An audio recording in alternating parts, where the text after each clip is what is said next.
Good morning. We'll be starting in about 3 minutes.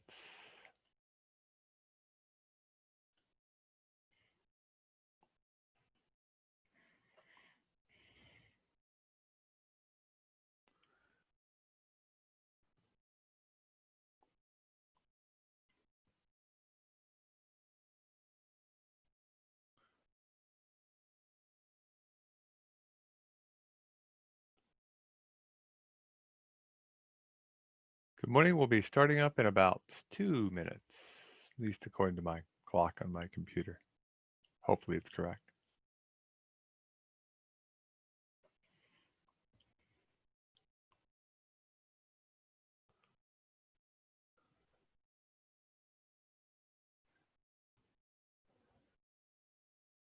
Welcome those of you who are on Zoom and those joining us via Facebook Live. We'll be starting our webinar in a little over a minute.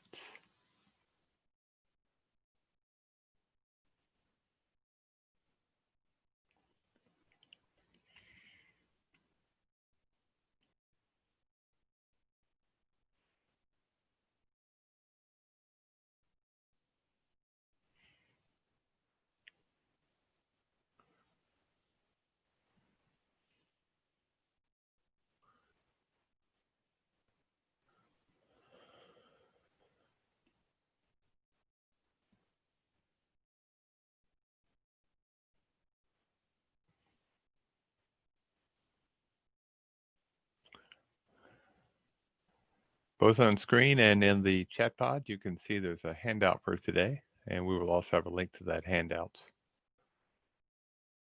posted with the copy of this webinar.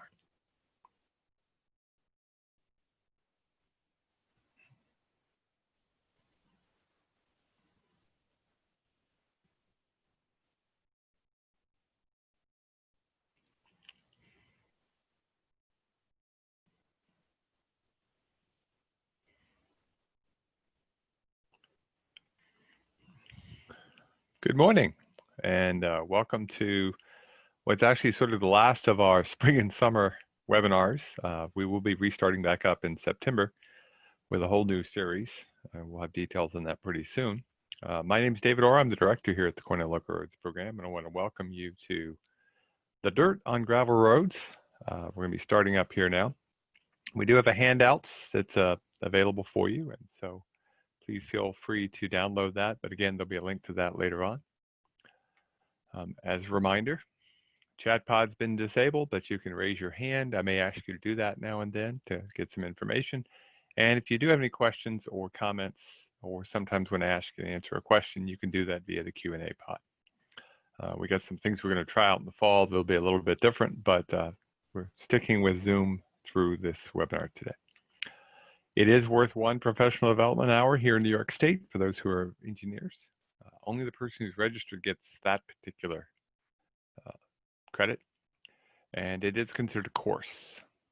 To get that, you're going to send us your certificate of attendance, which you'll get for staying on for about 3/4 or more of the session today. And if you need the PDH, you need to stay for about 90%. And just send us a certificate, and then we'll email you the PDH later on. If you're from out of state, well, you'll need to check with your LTAP center and check the rules in that particular state if you need the PDHs for another state.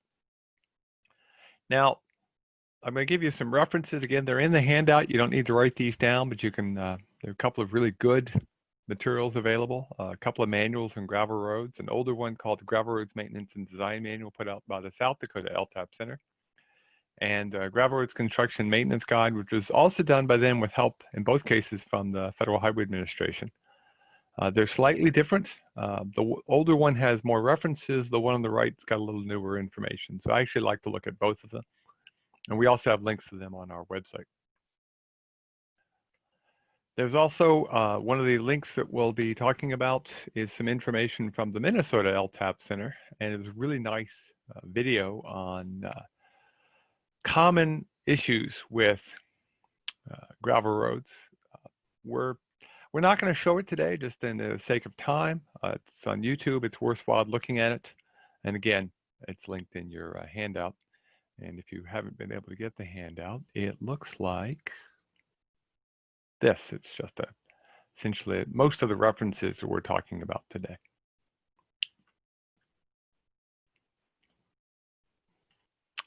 Now, the thing about gravel roads that most people, before I forget, I want to see who's here today. Don't want to forget that. So I'm going to launch a polling question, and we're going to see who is here on site. So how many folks are at your facility? Who do you work for? And then scroll down to tell me how long you've been on the job, because there's a couple of things I'll do differently depending on how you answer these questions.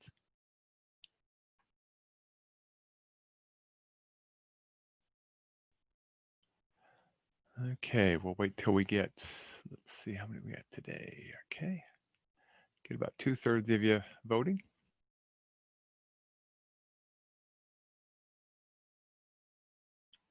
Okay, that's good. And we'll end the polling and share the results. And you can see most of you, in fact, more than most of our other times, are by yourself. Got a couple of groups. Most of you, again, over almost 2/3 are local governments, some state and consultants, and then a couple of people who work, or a few people work for the weekend. And in terms of experience, quite a few with 10 or more years. So hopefully we can help you out, pick you up a couple of things that you can use in your job on a daily basis and dealing with gravel roads. So back over here on our lovely presentation here. Gravel roads actually work just like most roads. They've got a structure to them. They can carry very, very heavy loads. They do have a surface. They do have a base.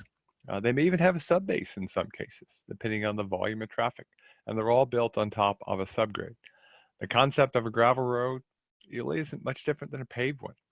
You've got the loads from the vehicle and you're trying to spread them out so you don't overload the subgrade and cause it to fail prematurely. And just like in a paved road, as we've seen in some of our webinars this spring, there's pavement deflection, okay? And you don't want to exceed that pavement deflection, just like you don't want to exceed it too much in a paved road, and there's still fatigue issues. But of course, gravel roads are notorious for, if they get soft, they can be a real nightmare. And that same road that had all the trucks, in the spring thaw, it's not in too good a shape. So we can do better than this. But we have to remember that a gravel road is a structure just like a paved one is. In fact, one of the things that makes gravel roads different is the nature of where the strength comes from. We look at a paved road like a state highway, there's a subbase, a base, and then the asphalt, and that asphalt may be 8 inches or more in thickness. A lot of the work is being done by the asphalt. The gravel that's underneath is important, but doesn't take a high percentage of the load as it does on a gravel road. You get down to a county road that may only have a base layer, and then the asphalt may only be a few inches. Again, the asphalt's still doing quite a bit of the work. The gravel is important, but maybe not as important.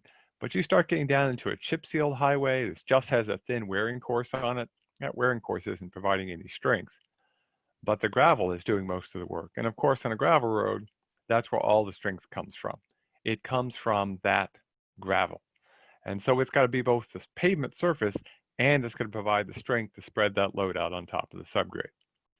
So when it comes to a gravel surfaced pavement, there are some things that make it unique. Now we're going to go over what my answers are, but before I get into that, in the Q&A pod, answer the question, what do you think makes a gravel road different or unique? So in the Q&A pod, what do you think makes a gravel road different or unique?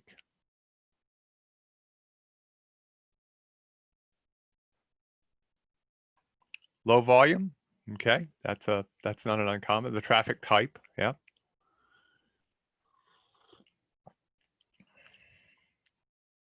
Okay. It can wash out, and it's typically erosion. The surface material, yeah. Low speeds is sometimes used. Steeper cross section, and we're definitely going to talk about that. Okay. One of the things you got to realize is that while traffic type does change things, there are gravel roads around the world that carry huge numbers of trucks, and they do it very well. Someone said insufficient funds to have pavement. We'll definitely talk about that as well. And they are actually predictable if we do things right. So we're going to go through some of the things that make gravel roads different. And while we're doing that, you'll see some things that make gravel roads similar to paved ones. Now we'll start with one that is pretty important. What do you think caused the potholes in this particular photograph? And if you've been to our drainage class, you should know the answer to this particular one. But what do you think caused the potholes on this gravel road up in the Adirondacks? Freezing and thawing is a possibility, yeah. Standing water. And standing water in some respects is the issue. H2O, yeah, H2O is always, water is always part of the equation when it comes to potholes. Water traffic, and you're going to get potholes if the water can't get away. What causes these particular kinds of potholes, and you see them on gravel roads all the time, is what somebody put in there, a flat cross slope. Gravel roads are notorious. If you don't have a good crown on them, you're going to have a problem, okay? So for a paved section of highway, we probably need a surface of about 1/8 to 1/4 inch per foot slope, okay? 2 to 4% if you prefer, and the water can drain away. And even if it gets a little bit flatter than that, because it's sealed, the water doesn't tend to get too bad and tends to run off. But on a gravel road, it's absolutely vital that you've got a crown, and it needs to be a little steeper because you got a little rougher surface. And if you get a flat spot, you're going to have a problem with potholes. To illustrate this, I'm going to play a couple of videos here. We'll see if my videos play today. This is from the South Dakota LTAP Center. Again, a lot of gravel stuff from them, okay? And I won't make you listen to the sound effect. It's got some nice little music with it. But you can see the shape of the roadway here and see what it looks like. It has to have a good crown to it. And if it doesn't have a good crown, you're going to have a problem. So they illustrate this pretty well with different parts in the video. And we can get you a copy of the DVD if you really need it. But watch here, it's going to rain. And if it has a good crown, the water drains off. If you don't maintain it, oh yes, safety is an issue because people drive down the center.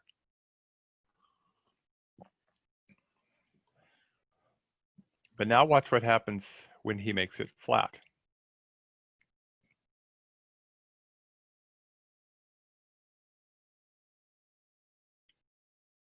Now it's too flat, the water can't get off. And you get potholes right in the center of the roadway. And that's a real problem on gravel roads, okay? If it's got too steep of a crown, there's a problem because now it will erode on the edge. And you wash away and you lose all your fines. And so that's not good, okay? And then they also show sort of a loaf of bread concept. Guess where people drive? They drive in the middle, and it could be a safety issue. And they illustrate that with the video as well.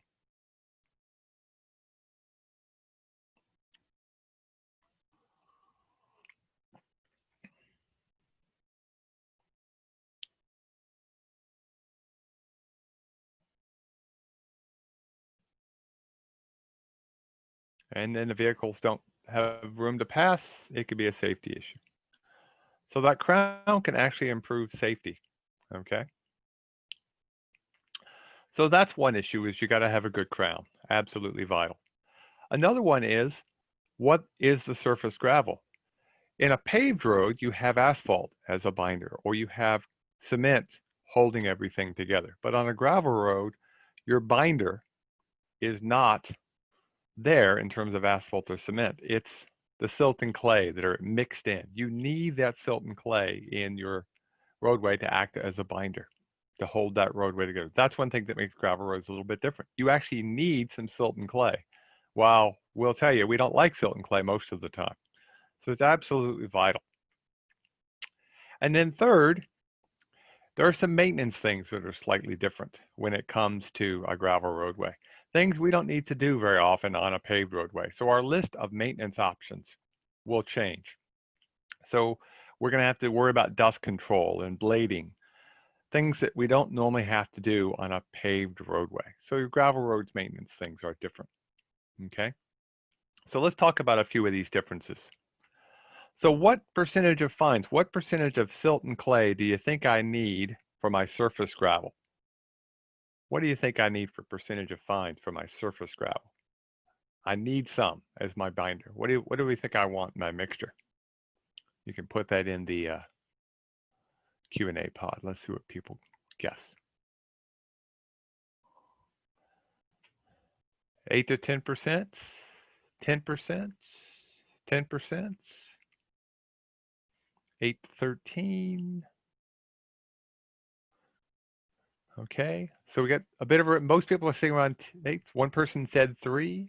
Okay, so let's talk about that. Let's talk first about what makes a good gravel. Okay, a good gravel mixture, whether it's the base or the surface, needs to be clean, strong, durable, well graded, non-plastic, with some exceptions, and angular. Okay, and this is the list, by the way, starting from the top down. But I really want it good and strong. I want some good stuff, okay, to support my roadway. Now, gravel is actually a mixture of particles of different sizes. Gravel particles are 3 inches down to, sand-sized particles. Then you get sand below that, less than 1/8 of an inch, 1/16 in some people's minds, down to very fine particles that are 74 microns for those who really care. And we call those fines. And fines is a mixture of silt and clay. And under a microscope, the difference is the silt looks like sand, the clay looks like big cards. Okay, we could spend a whole hour talking about good quality gravel if we wanted to. But what we did as a program, long before I was around, this was actually done back in the 60s. We have some evidence of this. The first director, Jim Spencer, they went out and they got gravel samples from every single county in the state, good gravel and bad gravel. And they looked at what made a good surface gravel, a good base gravel, and looked at all the factors that make good quality materials. And what they found was pretty interesting. When it comes to the gravel in your roadway, no matter where it is in the road prism, you need about 50 to 70% gravel-sized particles. Those particles larger than sand up to about 3 inches. That's the strength. That's where the road gets its strength from. Doesn't matter where it is in the surface or in the whole structure. You need about 25 to 40% to fill in the voids to allow it to be compacted properly, to get rid of any voids that exist so it doesn't wash away, no matter where it is in the system. But then in terms of the fines content, if it's going to be underneath a paved surface, you need about 0 to 8%. Lower is better because those fines hold water and have problems when they're too wet. They get soft. So you don't want any more fines than you absolutely can have, and that means less than 8%. But for your surface gravel, you need about 8 to 15%, because remember, the fines, the silt and the clay, are the binder. They are what holds the roadway together, okay? So you actually need some fines for the surface. Now, if we look at this on what's called a textural chart, this is a 3-sided chart. The bottom is the silt and clay. The far right would be the percentage of sand. The far left line is the percentage of gravel. And any material falls into these categories. So I'll just, as an example, show you something that, let's say it was 50% sand. You would come over here to sand, 50%. And it was 20% silt and clay. By definition, it would be 30% gravel. It's where those all intersect. So if you look at this big textural chart of all the combinations, your clean materials that also are strong enough and have enough gravel fall into that little blue zone, okay? The materials that are good surface gravels are right next to it, but there's not much overlap. In fact, really they're right at the boundary. There's almost none whatsoever, okay? So let's keep that in mind when you're looking at your gravel roadway. So on a paved roadway, you don't want many fines, because if you have many fines, especially in the spring, the moisture comes up from underneath, it gets trapped, it's got freeze-thaw issues, and the roadway can fall apart. And again, it's an old photograph that I took when I first started with the local roads program. It's a road that has fines content of about 13%, okay? Almost perfect for a gravel surface, but not a gravel base. And so that chip seal on top got blown apart because there was too much moisture in the spring. If you've got a roadway that's always potholing on you in the spring, it probably was a gravel road when it got started, and it may have too many fines underneath. And you really need to test it to be absolutely sure. Now, back in 2002, we actually worked with the state DOT, and it's in the state specs. Okay, it's still there, even with the newer version that's in the binder. I just don't have a picture of that one, and it's in the office. We came up with a spec. It's 667, and it has in it some different gradations for types of materials to be used on lower volume roadways, because the gravel is actually more important on your low volume roadways than it is even on a state highway, because the gravel does most of the work, as we saw earlier. Absolutely critical. But you need to realize there's a difference between the surface, the base, and the sub-base. Okay? So now I want you to do me a favor. How many of you, whenever you're putting down gravel, grab a bucket and take a sample of that gravel from the pile, or when you're putting it down? Put your hand, raise your hand. There's a place over in the participant list you can actually raise your hand. Raise your hand if you actually take a sample of the gravel. Just put it aside. You don't have to do any testing on it whatsoever. Just take a bucket of gravel randomly from a sample here and there. Okay. Okay, I'll ask it a different type of operation. You're doing a chip seal. Do you go and take a random sample of the emulsion and put it into a 1-gallon jug and just hold on to it? Somebody does. One person did. In both cases, do me a favor. I don't even care if you test it, but take a sample. Absolutely vital to take samples now. It's insurance later on. In the case of a chip seal, if you don't have that emulsion and there's a problem with the chip seal later on, you think it might have been the emulsion, you have no way of knowing.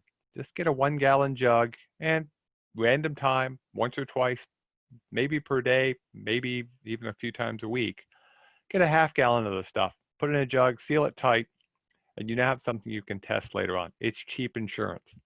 Take a gravel sample now and then. Just put it in the bucket, label it, what roads it's on. You can always go back and test that. But once it's in the roadway and been there a while, it could have been contaminated. It could have had deterioration problems. You don't really know what it was when you started.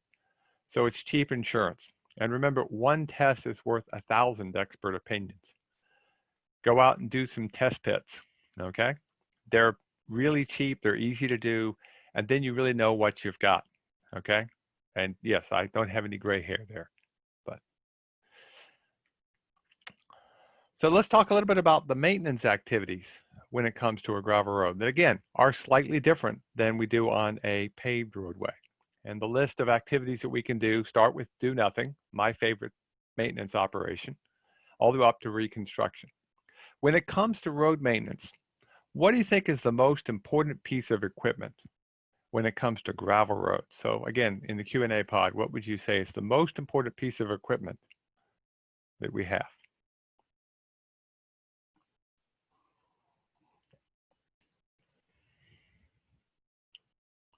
A roller, a grader, okay? And I'm not saying that other things aren't important, but if someone asks me what's the most critical thing, it's a grader with a good grader operator, okay? Those are vital when it comes to gravel roads. And a roller is actually a pretty useful thing to have. We don't use rollers enough on our gravel road system. So if you put roller down, that's not a bad answer because we don't use them enough, okay? So let's talk about the maintenance that's on a gravel road that's a little different than you might have otherwise. And I'm not going to talk about doing nothing in drainage. They're almost the same as if they're on a paved road. But we'll start with dust control. The goal of dust control is actually pretty simple. Remember, the silt and the clay are the binder. And if they dry out, they can get dusty and they can blow away and you lose your fines. And of course, over time, you lose your fines and you actually lose what's holding the roadway together, and it's a safety issue. And so what the reality is, what you're really trying to do is keep the moisture in the roadway. And you can do that by just adding plain water. You can put down salts, especially salts like calcium chloride that will actually pull moisture from the air. You can cover it with lignins, which are a wood pulp byproduct. They actually use enzymes in some places, so not as common for the in the eastern side of the United States. And then asphalt emulsions that we used to use road oils. We don't use them anymore for some pretty good reasons. But the idea is to keep the dust down. And obviously, Safety is also part of the game. So you not only want to have the concern about losing your fines that hold the road together, but also a safety concern. Okay. How you apply it depends on the product. And in this case, they're literally only adding water. They're not adding, there's no salt, it's just water being added. Now, how long do you think it's going to take to where it's going to start getting dusty again if you just have plain water on a surface like this? Is that going to last very long? What do you think?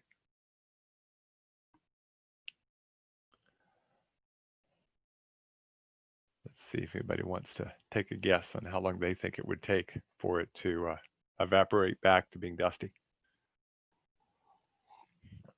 Someone said an hour, and I've actually seen that. Yeah, it may take longer depending on how much water you add. It depends on the weather, of course.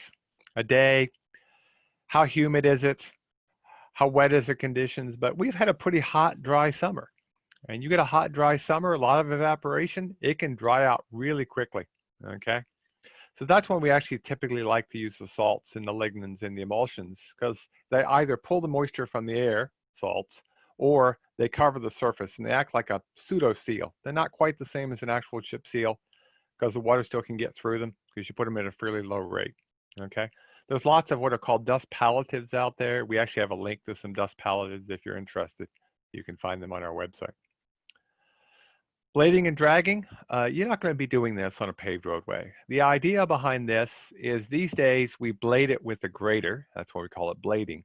But it really comes from the term dragging, where it was originally done with a large wooden beam, and it was just dragged along the surface to give it a nice, smooth surface. And going slow is absolutely critical.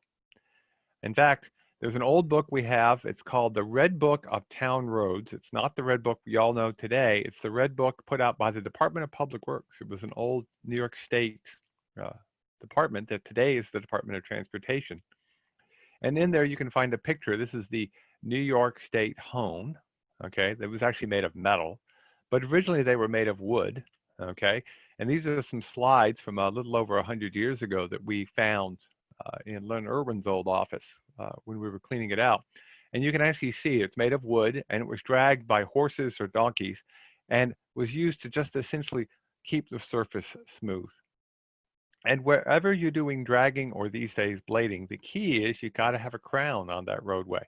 And if you take the grader along and you make a flat spot, where's that water going to go? Underneath. And if the water goes underneath, you have too much water, it's going to be a soft spot and it's going to lead to potholes. So keep that in mind. And again, part of that same video from the South Dakotans. And again, I'll narrate so you don't have to worry about listening to the sound. So you've got to reshape. You're trying to get rid of washboarding. Washboarding can be caused by lots of different activities. Intersections are notorious for this, especially on gravel roads, but it can occur on paved ones. You got to have the quality of the surface gravel. You got to keep it moist. That's dust control can help. And don't go too fast.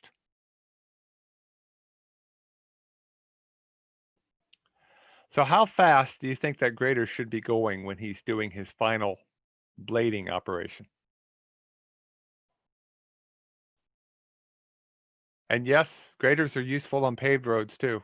Yeah, they can be used to dig out culverts. Yeah, graders are a cool device. Actually, a good grader operator can do some pretty cool stuff. But how fast should that grader be going on his final pass when he's blading or dragging? Very slow. Yeah, very slow. You'll hear people say numbers anywhere from 2 to 4 miles an hour. I actually, here's my rule of thumb. I should be able to walk faster than the grader. Because if you don't do that, you'll actually put an imperceptible chop with your grader blade. You won't even notice it, but if there's a small chop, traffic will come along, it'll make it worse, and eventually you'll get washboarding. Go really slow. And even if you're going to be paving it, you're going to be using a grader to set your grade for your base layer.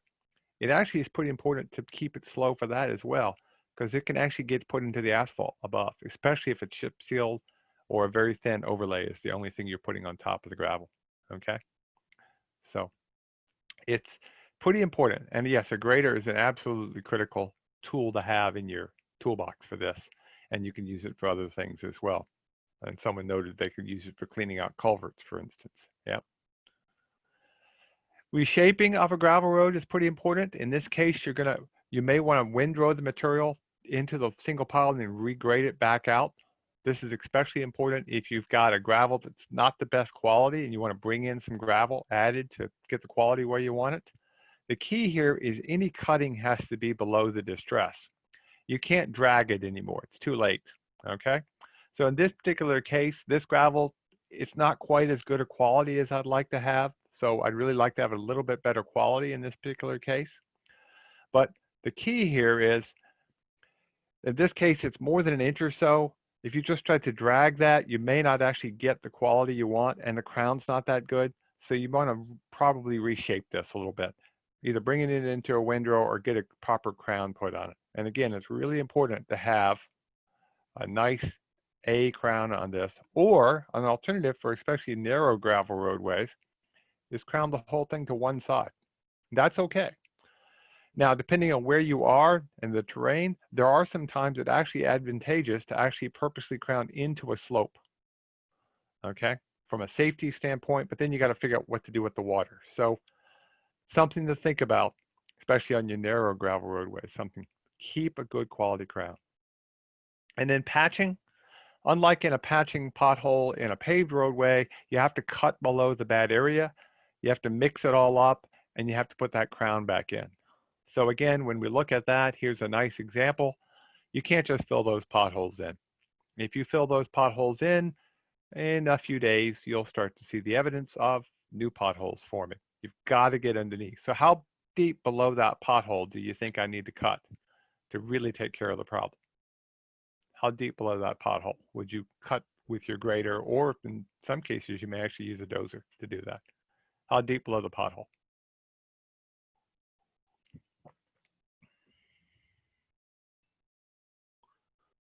5 to 6 inches, 3 inches, 6, 1. I like to a little more than an inch because generally the bottom, there's always some loose material. I like the 3 inches, okay? And again, depends on your thickness that you've already got. If you've got a base gravel under your gravel surface, you probably want to try to avoid digging that out if you can, if you have put a gravel surface on it.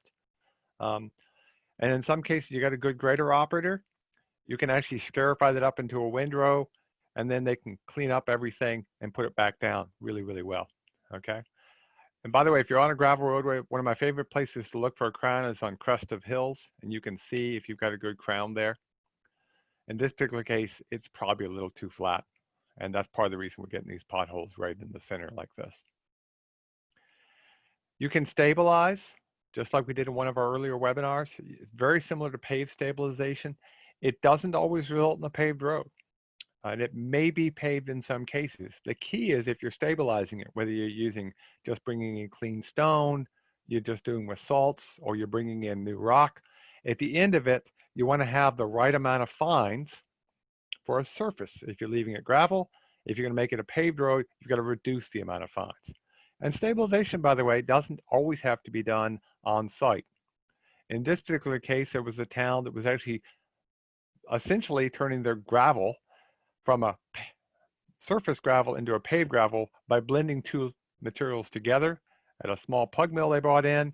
And after they were done, they had a good quality gravel base material that they could use and then pave over the top of that roadway.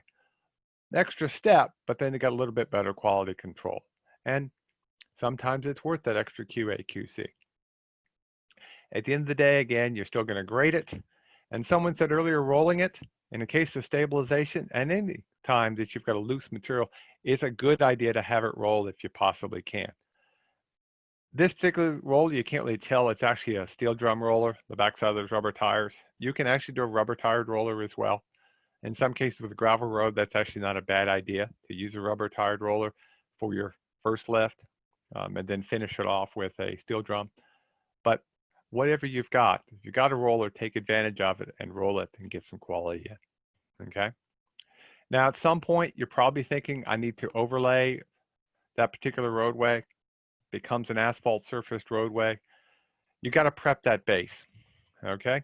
And then you got to define where is it warranted by traffic. I'll come back to the amount for the traffic in just a couple of minutes, but the key is at some point it's probably worth it.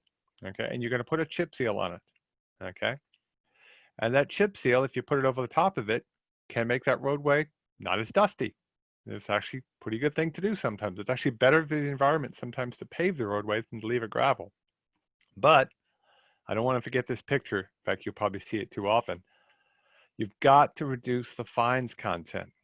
If you take that gravel roadway that had, in this case, remember, 13%, and you cover it with a chip seal, and we look back at our textural chart, that particular fines content is right here. It's beautiful, right in the middle. Pretty sure if I remember, it's about 55% gravel, right in the middle of a gravel surface. But if you cover it with a chip seal, it's not going to hold up. It's going to blow apart in the spring. Okay, you've got to clean up those fines by stabilizing it, bringing in new stone, or even taking that gravel away and using it somewhere else. You've got to get the fines content into this blue area here. Okay. In fact, I went on our friend Mr. Google Earth, and I went over here, and that road has still got potholes problems in similar locations. Okay, so keep that in mind. You've got to reduce the fines content. And then finally, you can reconstruct. Okay, it may be the only option. It's usually done as part of paving, but it doesn't have to be. Okay, I've got a picture I'll show you of a road that's being reconstructed, and it's going to stay gravel. Because again, if it's not justifiable with traffic, leave it as gravel. What the heck? But you're still reconstructing it. And reconstructing does not mean realigning. It might just mean making sure it's safe. And in this case, it's actually covered with a chip seal, but it could be left as gravel. So you've got lots of options. They're slightly different when it comes to gravel roads, but surprisingly, at the end of the day, it's still a pavement structure. Okay? So now let's ask the question that I know all of you are asking, and that is, what traffic volume justifies paving a gravel road? So again, before I go over the answer, what do you think? What do you think is the traffic volume that justifies paving a gravel road?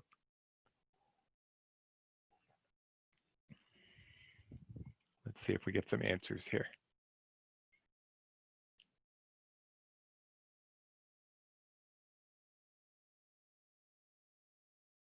Okay. 400, 20 cars a day, over 20 a day. Okay. Now, we actually have in our library, we have information on this, and the two references I think are two really good places to start. Someone raised a good point. It depends on the truck traffic. Absolutely, it depends on the truck traffic. But there is literature out there down to as few as just 4 to 5 vehicles a day, depending on conditions, can justify it economically. Up to 1,000 vehicles a day can justify it. I typically say, look, it's probably somewhere in the range of 50 to 150, again, depending on a lot of other factors, okay? Above 150, almost always in most of New York State, you're probably going to be actually cheaper and better for the environment to be paved or at least chip sealed. Under 50, a lot of times it's probably going to be better to leave it unpaved, okay? But here's something to think about, and someone raises a good point. Any road you're going to plow, if you've got a road system and you're set up for your winter operations to plow and salt, and you only have one gravel road, you're going to have to manage that very differently. Because what happens if you put salt on a gravel roadway? What do you have in about, day or two when you get a nice thaw? Yeah, you get mud. You get roads like that picture I showed you early on that's actually out of Siberia. You can't put salt on a gravel road, so your operations are different. So if you're really close to having all your system paved or covered with a chip seal, it might be justifiable even a lower traffic volume. So let's go over when to pave a gravel road, or this is actually not uncommon. It even has a term. It's called depaving. Depave a paved roadway, okay? So we'll start with the idea of when you pave it, but you can use the same concept going backwards to when to depave, okay? And then one of the references, I think the second reference has a nice list. They both do, but I like the second one's better for the reference. It says pave after developing a roadway management plan. After you're committed to excellence, the traffic demands it, you've adopted standards, You've considered both safety and the design of the roadway. You've improved the base and any drainage at the site. You've determined the cost to make sure that they're justifiable. You've compared the life cycle and the maintenance cost to make sure it's worthwhile. You've thought about the user and their cost, okay? And you need to think about public opinion. They all have to be part of the game. You can't just do one of these. So let's go through each of these 10 steps real briefly so you understand what I'm talking about. Now, the first one is developing a road management program. If you don't have a good management plan in place and you just pave the roadway, you may find later on, all of a sudden, you've got headaches that you weren't ready to deal with because you've changed the surface of that roadway. You need to be part of your overall plan, okay? Because paving isn't necessarily cheap. So you want to make sure you've got a good plan in place. You certainly don't want to be putting this sign up, rough road next 16. I hope that doesn't say years, but yeah, actually I know it does. Somebody stuck that on one of our signs somewhere. We need to have a good management plan in place to know your roadway system because it's just one road of many. You've got to be committed to having good quality and good excellence, okay? You don't want to be sending people to the Shakool, okay? That's where Shaquille O'Neal's kids, I guess, go to school. A gravel road is part of your system. If you're going to pave it or you're going to leave it as gravel, we need to have good quality. You got to have traffic demanding it, okay? The key here is, can you keep it up? Can you maintain it, okay? Can you afford it? Again, the traffic volumes range depending on other factors, but think about what the traffic is doing in that particular roadway. Some people like a gravel road. There are some municipalities I know in the Hudson Valley that have laws in the books for scenic roadways. They cannot pave roads that have traffic volumes well over 2,000 vehicles a day because they want it to be scenic. It may not be economical, but again, that comes back to traffic and public opinion. You've adopted standards of some type. Now, there's the standards for construction and materials like the state DOT has, and then there's standards for your roadway system. We have some on our website. There's a link in the handout to the highway standards we put together for low volume roads. So do me a favor, using the hand up thing, let me close all the hands here real quick.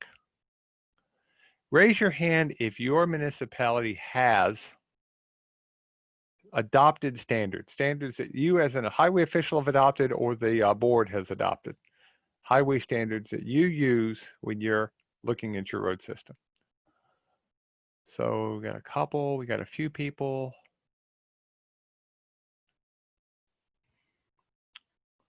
Okay, so only a few of you, okay? Remember, if you don't have standards and something happens later on and you wind up in court, what standards do you think you'll be held to? Probably somebody else's. Probably somebody's like the state's or a high volume roadway system. And that may not be the ones you want to have. So as you think about whether you should adopt standards or not, think about safety and design. And do you have good standards to improve safety and design? Because one thing, when you change your road from unpaved to paved, people's perceptions change. Their speeds may not change as much as you think, but their perceptions will change in terms of what they think the roadway is in terms of safety, in terms of speed. And so you got to include that in your calculations, in your thought process, okay? So having good standards can actually help you in this particular case. So it's actually two steps that go really well together. Having good standards and thinking about safety and design, okay? You need to make sure the base and the drainage are improved. This is back to our friends in Siberia. Hopefully you don't have a road like this. By the way, this is a major road. It would be, imagine Route 5 going from Syracuse to Auburn being a gravel road. But most of our roads were gravel. This is a road in the town of Pavilion in Genesee County. I think I figured out which one it is, but I'm not totally sure. But I doubt very much today it's still unpaved. But again, we've talked a couple of times already. You've got to make sure you improve the quality of that gravel. If you're going to pave it, you've got to bring the fines content down, and you got to make sure this crown is done in properly. You got to calculate the cost of changing it from unpaved to paved, and that includes the pavement life and the maintenance cost, okay? How often do you have to blade it versus the cost of maintaining a chip seal or an overlaid surface? Is it strong enough? What's going to be longer long term? Okay. And of course, you got to compare the user's cost. And user costs are challenging because sometimes they're hidden and you don't see them until it's too late. And so keep that in mind. They're hidden cost. Now there's a group called TRIP, the Road Information Project. They actually go do calculations for cost.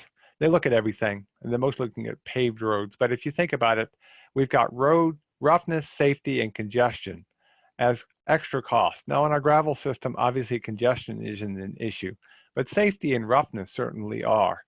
So think about that when you're looking at whether you're going to pave that roadway or not pave it. What's the cost to the drivers? And that's part of the reason why we typically like to pave them sooner than later, because of the roughness factor, but also environmentally.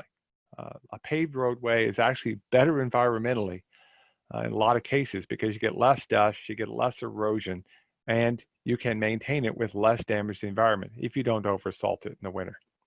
And finally, you got to weigh public opinion, and that's a balancing act, I know, okay? It's a challenge you have to deal with. And again, in this particular case, for those who want, the cartoon says we have a whistleblower in our midst. The idea is you need to listen to all sides of a particular problem to really know whether or not you should be paving it or depaving it. And depaving it, by the way, is really the same concept. You go through those same 10 ideas. You're just doing it in reverse, okay? And there are agencies, especially in the Midwest, who have had such a high percentage of their system paved, they're realizing they can't afford it. So they're depaving it on their lower volume roads, under 50 vehicles a day, under 100 vehicles a day, where it's just not justifiable to leave it as a paved system. But you've got to weigh those same things, and you've got to convert the roadway. You can't just let the road depave itself, okay? And that's what's happening in this particular case. A roadway that was a chip sealed roadway is becoming an unpaved roadway. But what do you think the fines content is on that roadway right now? If it's been in good shape and holding up and now it's just getting old, its fines content may actually be in that nice blue zone, okay? So in this particular case, this paved roadway is depaving itself. It's not free. It really needs to be done properly. And now, of course, where the potholes forming, they're forming in the same place they would form on any unpaved roadway, down the center, okay? So keep that in mind as you're deciding when you're going to pave or unpave the roadway, okay? So now watch this. We're going to have a little bit of fun. We're going to end our session, okay? And we'll discuss each one of these. So time for you to answer some questions for me. So what makes gravel roads different? What do you remember me talking about? What makes gravel roads different than paved roads?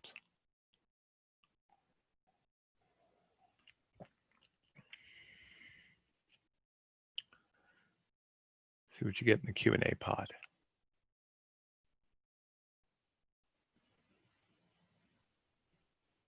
The material, the surface, you need a greater slope, how you maintain them, yeah, okay. You got to be, cost, the volumes typically are lower, okay.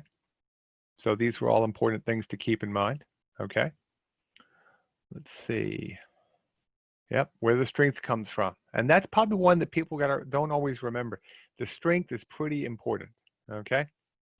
So in this particular case, what is the binder on our gravel roadway? What's the binder? Silt and clay. Yeah, that's what's holding it together, okay. And by the way, I told you I was going to show you a picture of a road that's being reconstructed and it's going to stay gravel. Well, here's a road that's being reconstructed. You can see where they're doing some work at the top, leaving it as gravel. It doesn't have to be paved just because you're reconstructing it. And if it's low volume, it's probably worth leaving it that way, okay? So what's the percentage of fines that I need in that surface gravel for my surface roadway? That's silt and clay. What's the percentage?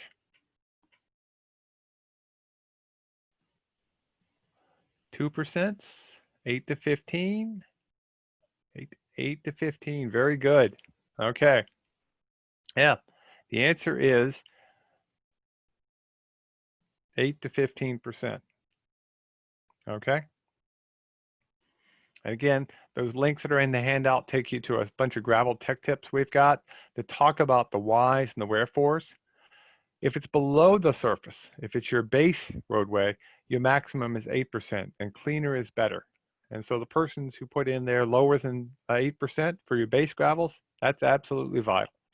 If you don't have good clean gravel underneath, you're going to have problems in the winter, and more importantly in the spring. They're more frost susceptible, they're more prone to potholes.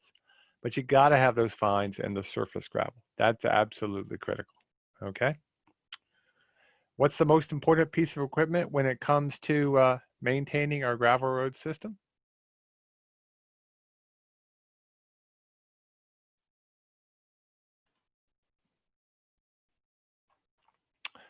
Grader, a grader operator. Yeah, okay. A roller and a drag. Okay, these days the drag would be the grader, by the way. Yeah, grader and a good operator. Okay. So when it comes to the most important piece of equipment, yeah, grader. And that grader operator is absolutely vital. So now, for those of you who have graders and grader operators, raise your hand if you think you've got a really good grader operator. So over on the attendee, raise your hand if you got a good grader operator. Okay, so a few of you think you do. Cool. So how did you get a good grader operator? How did you make that person into a good grader operator?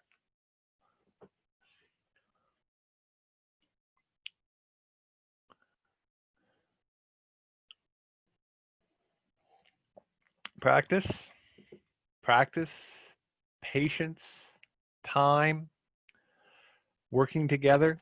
There's some really good information in some of those manuals that I've got. I would really advise you to get those to your grader operator. Okay, they're really good, they're practical, they're aimed at the grader operators themselves, but then you got to give them some seat time. One of the things you can do if you can get some seat time to them, if you've got a gravel pit, go up and practice in the gravel pit. Okay, learn to set grade, learn to understand the angle of your blade. That's going to be different depending whether you're dragging or you're reshaping. You need time. You got to have practice. It's how you get to Carnegie Hall, and it's how you make a good grader operator. Okay?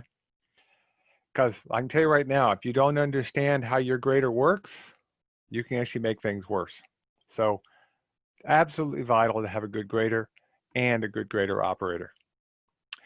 So what traffic volume justifies paving a gravel roadway? What do you think? What traffic volume justifies paving a gravel roadway?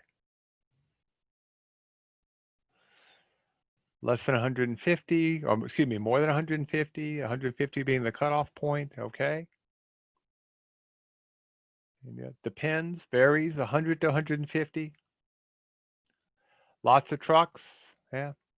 It depends on the traffic volume and type, yes, but typically 50 to 150 is a good number, but it will depend on grade, it will depend on weather. If you've got a lot of trucks, it might be a lower traffic volume.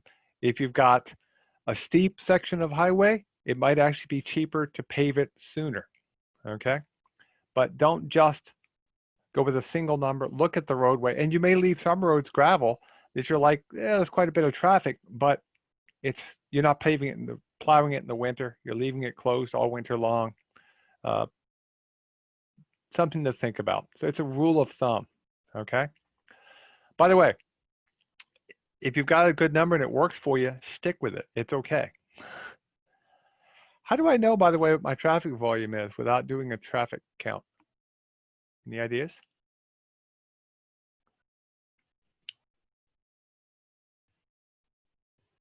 I'll give you a simple rule of thumb. Go out when people are going to work, coming home from school, busiest time of the day, and count how many vehicles go by you on average every minute or so. If you get one vehicle a minute, that's about 400 vehicles a day for rural areas where most of our gravel roads are. So if you want to get under 50, You stand out there for 15 minutes, you might see 1 or 2 cars. Okay? So if you're standing out there for 15 minutes in the busiest time of day and you see 5 or 6 cars, you probably have more than 50 vehicles a day. So now you start thinking about all those other factors that come into play. Okay? And with that, I want to thank you. I'm opening up to any questions that you've got in the Q&A pod. Again, we're finishing up most of our summer and spring stuff.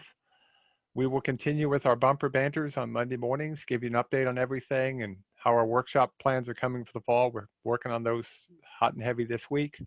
Webinars will start back up in September once we get our ducks in a row. They will continue to be on Tuesdays. We'll leave them at 9 o'clock in the morning and be looking for that pretty soon. If you have a topic that we didn't cover in the series this spring and summer, let us know now. As we're setting our plans, we can put it into play. The goal is to have, we don't know how many yet, but certainly we're going to have webinars on Tuesdays, certainly through this fall and winter, and maybe just continue it into the future, something we picked up via the COVID world. So any questions you've got? Otherwise, I'll let you get out of here. Remember, the handout is on our website, and the recording of this webinar will be available as well. And with that, one last chance. Okay, thank you very much. Y'all have yourself a great day. Stay safe, stay well, and good luck with the rest of the summer. Bye-bye.